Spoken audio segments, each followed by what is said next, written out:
When's the last time that you filled your car up with gas? If you commute to work or school every day, then that answer probably falls in the last 2 days. If you drive a vehicle that consumes more gas, you may even fill up more than once or maybe even more than twice a week depending on your commute.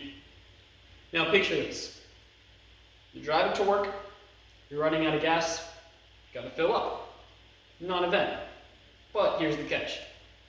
While you're filling up, you have to park your car and watch 2 full episodes of The Office with ads, not the 20-minute Netflix version, the full cable segment of 30 minutes, and you have to watch 2 of them every single time you fill up. Now, while at first it sounds like a lot of fun to catch up on the antics of Dunder Mifflin every time you fill up your car, after the novelty wears out, you're faced with the fact that you now have a massive inconvenience on your hand that potentially will make you late to work or school. Now, the US transportation system was based on long distance travel.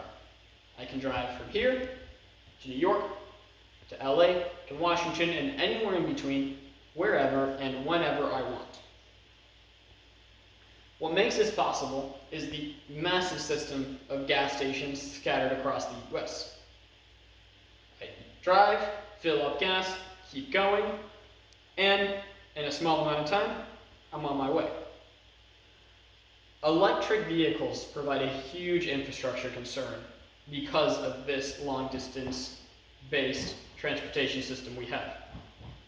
According to the official Tesla website on the specs page for the Tesla Model S, their most popular vehicle, their best sold vehicle, the Tesla wall connector can provide us up to 44 miles of range per hour of charge.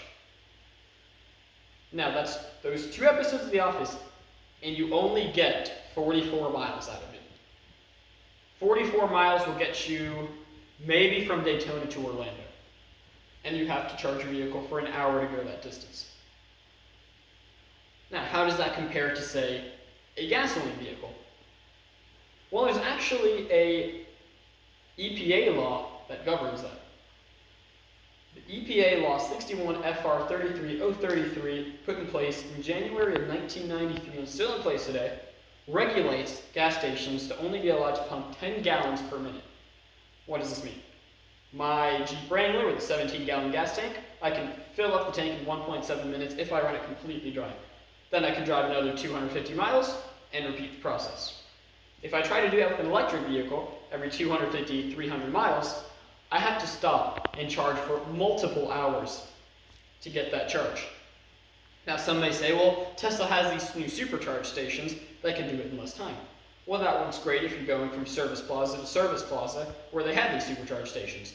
Most of the United States doesn't have the luxury of doing that. Most of the United States is long stretches of farmland and open areas where every 200-300 miles you might find one mom and pop gas station. They're not going to have a Tesla supercharge station. So every 200 miles, you're going to have to stop, find somebody to lend you their outlet, and then stop there for 3 hours to continue. This simply isn't reasonable. It's not a probable outcome for everyone to switch to the electric cars. Federal governments are attempting to get people to switch on a large scale to electric cars. Germany is trying to switch to all electric by 2030. Simply put, the world isn't ready for this. We cannot handle everyone to switch to electric cars. Electric cars do have their benefits, but they are not ready to replace gas vehicles altogether just yet. It would be a massive infrastructure concern, and it would be a massive logistical concern that the world simply is not ready for.